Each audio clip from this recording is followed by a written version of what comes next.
Alors, on va commencer en fait à présenter notre outil. Pour accéder, il faut aller tout simplement mettre mailchimp.com. Et là, je suis sur le logiciel. Là, je peux me loguer si j'en ai un compte. Comme ici, je peux créer un compte gratuitement. Mais avant tout, j'aimerais bien vous montrer un petit peu la partie prix. Alors, les prix en fait. Comme vous le voyez là, je suis sur le compte gratuit. Donc le compte gratuit, il me permet de gérer jusqu'à 2000 contacts. Donc ça, c'est un petit peu ma gestion que je peux faire. Une audience qui est incluse. Et aussi bien, donc j'ai les paramètres de CRM, j'ai un certain, si vous voulez, un petit outil qui m'assiste à créer donc des créations. Je peux créer le site internet, donc ça fait partie de cet outil-là. Je peux aussi paramétrer plutôt lorsque je peux par exemple créer un formulaire ou bien une page et que cette page-là n'appartient pas à mon site internet, j'ai pas encore le site internet. Il y a la possibilité d'utiliser en fait le Mailchimp domaine, donc le domaine de Mailchimp. Toutes les créations que je peux faire, ils peuvent être créées et hébergées sur Mailchimp.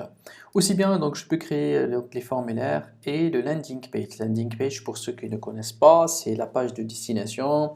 Ça veut dire, imaginez que vous faites une campagne emailing, les gens ils vont recevoir, par exemple, ils vont recevoir votre offre, ils cliquent et là ils peuvent trouver une page de destination créée par rapport à ce produit-là, qu'elle est hébergée sur Mailchimp, que les gens ils peuvent même acheter, ils peuvent même cliquer, ils peuvent même voilà, mettre leur email, interagir avec vous, vous pouvez collecter des données à partir de cette page-là. Voilà, donc ça c'est la partie en fait qui est la partie gratuite, hein. Donc ça c'est la partie gratuite, donc je descends un petit peu, et aussi bien comme vous le voyez ici, ça c'est très important, donc dans cette partie gratuite là, vous pouvez envoyer jusqu'à 10 000 emails, bon, ce qui est très intéressant. 10 000 emails, c'est quelque chose intéressant hein, par rapport à ceux qui veulent commencer. Alors, par la suite, je vais revenir ici, voir le deuxième compte essentiel. Alors là, qu'est-ce qu'il vous donne aussi? Il vous donne un petit peu, beaucoup plus de templates par rapport à des emails qui sont définis. Parce qu'aujourd'hui, avec les logiciels, pas uniquement Mailchimp, mais énormément d'autres logiciels, on n'est pas obligé de rédiger le mail et faire le design, etc. Aujourd'hui, on trouve des templates, des emails qui sont prédéfinis, qui sont prêts à être utilisés. Ces templates-là, il fallait juste les modifier et du coup, on aura un email très très joli, hein. Donc, côté design, on ajoute notre logo, on ajoute notre photo et de tout rejouer. Là, en fait, alors là, il permet en fait de créer des règles pour que je puisse paramétrer mon envoi avec des conditions spécifiques. Par exemple, dire voilà, c'est la personne il s'inscrit à ma newsletter dans un formulaire spécifique, ou bien on va dire c'est quelqu'un, il m'envoie, il remplit le formulaire contact de mon site internet, je vais automatiquement lui envoyer un email que lui dire voilà, on vous remercie pour votre envoi, et par la suite 3 heures après, il envoie un email en lui offrant nos offres. Et une journée après, on envoie un email pour lui dire peut-être de s'inscrire à un produit gratuit. Vous voyez toutes ces étapes-là, c'est pas nous qui le faisons d'une manière manuelle, ça se fait d'une manière automatique et ça peut se faire avec le Mailchimp d'une manière très très simplifiée. Alors, bien sûr, on peut donc notre branding, on peut le personnaliser. Le test AB en fait. AB testing, c'est quoi? Alors, parfois on prépare un email, on veut l'envoyer à notre base de données, et cet email-là, on peut parfois le même email changer un petit peu le design ou bien changer le produit. Et du coup, qu'est-ce qui va se passer? Il va se passer lorsque je vais lancer la campagne, le Mailchimp il va diviser ma base de données en deux sous-bases, si vous voulez. Et il va voir le taux d'ouverture par rapport à la première partie et la deuxième partie.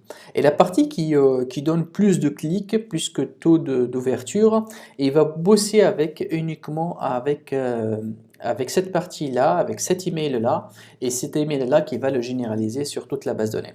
Donc le test AB, parfois on peut m'envoyer le même email, c'est juste qu'on a changé un truc dans le titre. Et donc si on change un truc dans le titre, Ça veut dire qu'on a deux campagnes différentes, hein. Donc le test AB, voilà, il a l'intelligence, c'est un algorithme qui permet de tester entre deux algorithmes. Ok. Et là, bien évidemment, vous aurez un support, hein. Lorsque vous payez, vous aurez la possibilité d'envoyer un email, de faire même un chat online, hein, pour leur demander des choses, etc.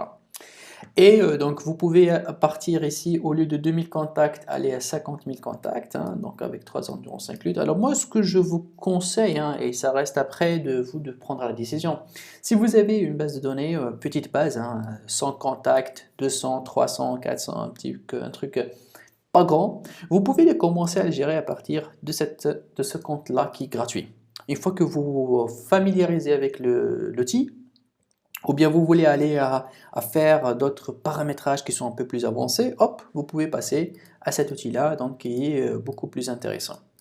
Alors, il y a aussi le compte standard, comme vous le voyez là, et c'est ce qu'il vous recommande lui. Donc, c'est un compte d'abord, vous allez monter à 100 000 contacts. Donc, si vous avez une base de données de 100 000 contacts, c'est quelque chose, hein, c'est de la matière, et du coup, il faut aller bosser sur cette base-là.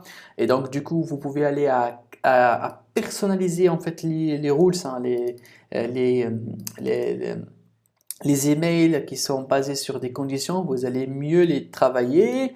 Send time optimization, donc aussi bien il y a le travail de targeting, il y a aussi les templates que vous pouvez mieux les personnaliser, et aussi bien vous pouvez travailler sur ce qu'on appelle le contenu dynamique. Le contenu dynamique, hein, il change, hein. C'est pas le même contenu que vous envoyez à un monsieur ou bien à une madame, à une dame, ou bien c'est un contenu qui change dynamiquement, hein. Dynamiquement, tout dépend de la personne que vous êtes en train de l'envoyer, et donc un contenu. Et il y a un compte, donc ça c'est un compte en fait payant. Bon, je pense que c'est un peu cher, mais tout dépend de votre domaine d'intervention, hein. Si vous avez un domaine qui vous ramène énormément d'argent et que la campagne marketing, mailing, vous avez une très grande base de données, comme vous voyez là, une base de données de 200 000 contacts. Là, bien évidemment, vous allez aller peut-être à travailler avec ce compte Premium qui vous donne aussi, hein, surtout le contact phonique, téléphonique, vous pouvez les contacter et avoir un support très très bien fait. Alors, donc ça, c'est, si vous voulez, une petite introduction par rapport au prix donc, de Mailchimp. Alors maintenant, pour s'inscrire, c'est très simple, hein. Je clique ici sur Sign Up Free. Donc là, qu'est-ce qu'il va me demander? Tout simplement, mon adresse email, mon nom d'utilisateur, ou bien ça c'est mon adresse email, hein. Je peux même le username, peut-être aussi celui de votre adresse email. Moi j'utilise toujours mon adresse email, ok, pour avoir une facilité. Et par la suite là, vous devez mettre donc votre mot de passe. Essayez de mettre un mot de passe un petit peu plus compliqué, hein. Et à partir de là, regardez ici, I don't want to receive, parce que si vous ne cochez pas ça, automatiquement il va vous envoyer donc des offres de Mailchimp. Donc c'est un petit peu, déjà on commence à sentir le côté marketing, hein. Donc les gens d'habitude ils s'inscrivent, ils cliquent ici, mais là si vous la cochez, donc pour lui dire ne m'envoyez pas les emails donc de publicité. C'est simple, vous faites uniquement ça. Une fois que ça a été fait, on va passer à la prochaine vidéo pour commencer à voir un petit peu notre tableau de bord. A tout de suite.